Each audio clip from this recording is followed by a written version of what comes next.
Heidi ho neighbors, Rado Goji here, and welcome back to Let's Play Mystical Ninja starring Goemon. When we left off, we had a giant robot battle, and we're heading onward to the next town, which is right here.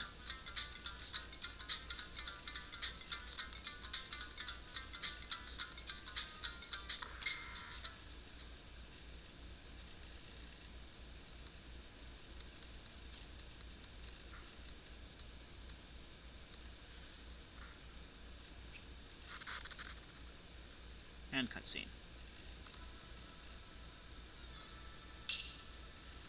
So it was you guys. It's Yae. Or Yay, or however you pronounce that. What is she doing here? She's from past games, too. I was following that peach-shaped UFO. Just as I suspected. That UFO has something to do with what's happening, doesn't it? Yes, definitely. In order to defend the peace of Japan, Secret Ninja Agent Yae has begun to investigate the strange occurrences happening throughout Japan. They are thought to be caused by the mysterious Flake Gang. Did you find anything out about the Flake Gang? Well, all I found out was that there are several members who call themselves the Peach Mountain Shoguns. Peach Mountain? Huh, I don't care if we're talking Peach Mountain, or Chestnut Mountain, or even a Pear Mountain. They better be ready, because I'm going to kick their butts. It looks like our objectives are the same. Wow, then we can go together on our adventures. Yes, I guess you're right. And so after the frame rate fail, Secret Ninja Agent Yae becomes an ally. So, we now have Yae.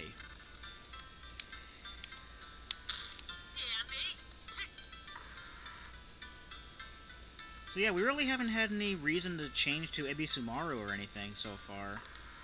I mean, he'll have his day in the sun coming up in a bit, but yeah. This is Zazen Town. Before we really do much of anything, I'm going to just point out some of the sites here. We got restaurants, shops here. On the other side, there's not really much else, but in between, you have this little Zen garden area.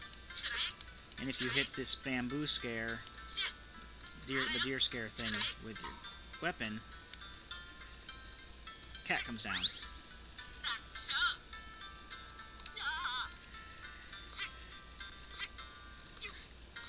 And on this side, there's a bunch of...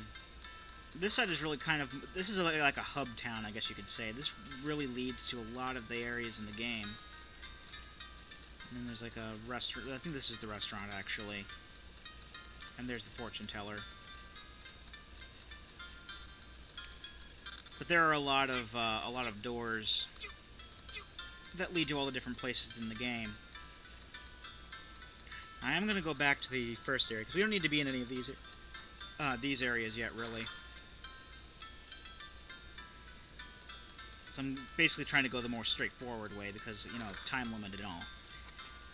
I'm not trying to force myself on a time limit, it's just that talking to these people really doesn't reveal too much, and I'm basically revealing whatever.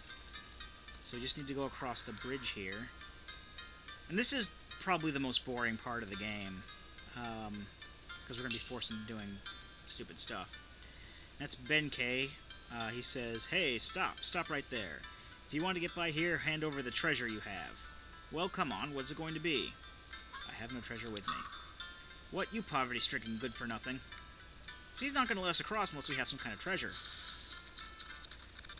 He's actually... I think he's meant to be based off of a real guy, too, but I don't know who it is. I don't know much about him. I know that he has something to do with... It has some... like, he used the same kind of halberd weapon that he did. Sorry about that. I think I've gone in the wrong direction. Indeed. Okay, this way.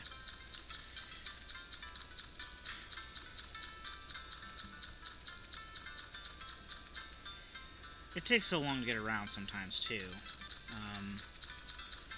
Some of these areas are a lot bigger than they really need to be, and I can understand why they kind of spaced them out the way they did. I guess they could make all of the areas make sense in relation to each other. But especially in Zazen Town, it does take a while to get from one point to another. And it does get annoying fairly quickly. This is the guy we need to talk to. And yes, that is a guy. What do you want? Do you know Benkei? Of course I do. He's like a follower to me. Wait a sec. I bet you're trying to get across Gojo Ohashi Bridge that Benkei's blocking. Am I right? Well, yes. Well, why didn't you tell me in the first place? Just do me a favor and I'll tell you how to deal with Benkei. What do you say? Will you do me a favor? Well, alright. Then it's decided. Okay, catch me some fish from Duck Creek. First catch 3 bluefish. Now all these fish have appeared. You gotta catch the right colored fish. If you catch a wrong colored fish, it doesn't count against you, but it doesn't count toward anything else. It'll just go, this is not the right color fish. And that's it. It's not gonna, like, take any away. Because that would be silly.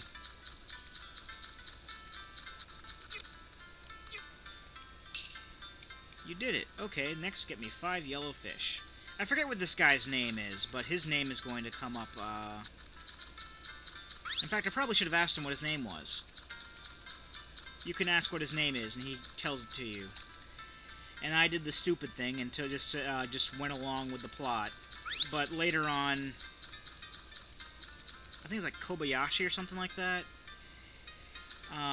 But later on, somebody will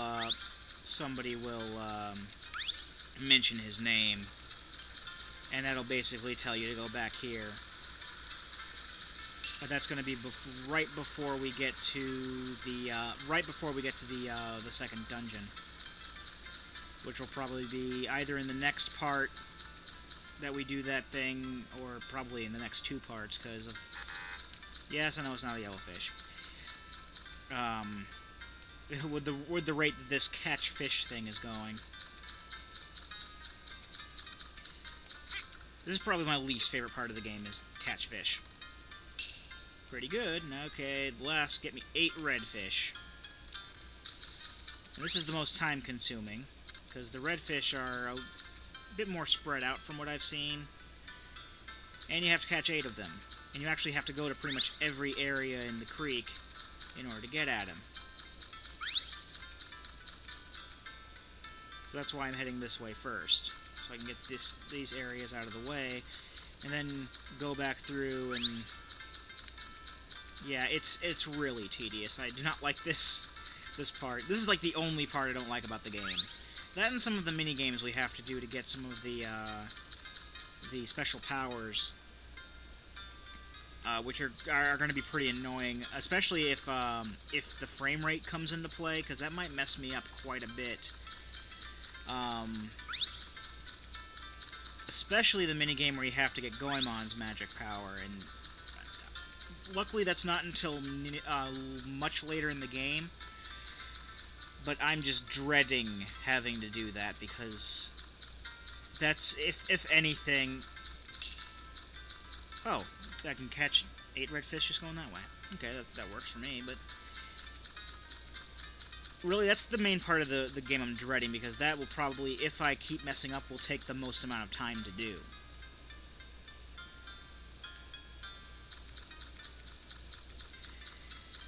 But, this is like the only tedious thing you really have to worry about. This is like the only part of the game I think that's really overly dull, which is why I don't like it. Alright, you did it, and with all this fish I won't go hungry for some time. Well, as I promised... Throw this at Benkei. I'm sure he'll move to the aside. Received an Achilles heel. Sit back and relax. Okay, he's not going to tell me his name. But we'll find his name out in the next couple parts, I believe. Yeah, it's called an Achilles heel, but I'm fairly sure it was meant to be something else that was lost in translation, because the gaijin wouldn't get what it meant. If you want to cross this bridge, I can see in your eyes that you want to fight. Very well. However, if you lose, I will blast you far, far away. He won't blast us far, far away if we lose. Well, well, it's a fight with Benkei.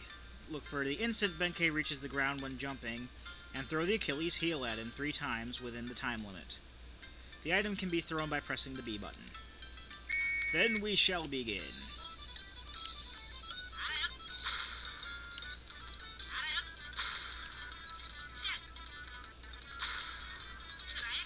He'll also destroy some with his halberd, or his glaive, I guess you could say. Naginata, probably be a better way to describe it. I haven't really had this much problems with it before, but then again, it has been quite a few years since I've played this.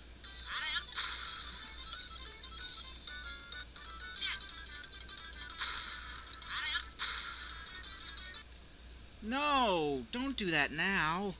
You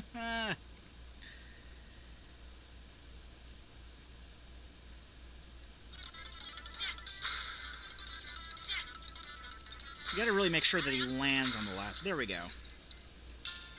Ever since the Achilles heel was thrown at Benkei, Achilles heel was meant to be the weak point of someone. There's something fishy about that story. Yeah, the fact that that's not really what it means. Ushiwaka, that's the dude's name. Please, I beg you, don't tell anyone that I lost. I'll let you pass this the bridge at will and give you something from my collection. Which is... Wow, it's our friend Sasuke. What Benkei pulled out was, all stiff with batteries almost falling out, it was none other than the mechanical ninja Sasuke. Where did you get this? It came falling from the sky just the other day. I wonder if it has anything to do with the explosion at the wise man's house. Well, in any case, don't tell a single soul that I lost. Goemon and allies received the mechanical ninja Sasuke. Obviously, Sasuke is named after the famous ninja Sasuke, because I know there's like a lot of famous ninjas that were... One of them was Sasuke. So it's not necessarily a Naruto reference. I think this was actually made before Naruto, and I've never seen Naruto before. All I know is that from what I have seen stuff of it, I really don't want to watch it. Sorry, Naruto fans, but that's just how I feel about it. Also, I don't like Bleach very much. I've seen a couple of episodes and nothing happened. The only thing I care about, there's like this one old guy who's in it who's really cool, but other than that, it's like Johnny Young Bosch does some stuff and there's lots of talking, and I think there's a fight scene here and there, but nothing happens ultimately. Now we're in Yamato, and before we go on, I'm actually going to do a few things around here. Mainly having to do with the turtle stone in this bamboo forest. Basically, there's a stone here that you can push to each of these 4 corners, and depending on these 4 areas, and you can actually do each one time. It's not like you have to choose which one you want to do.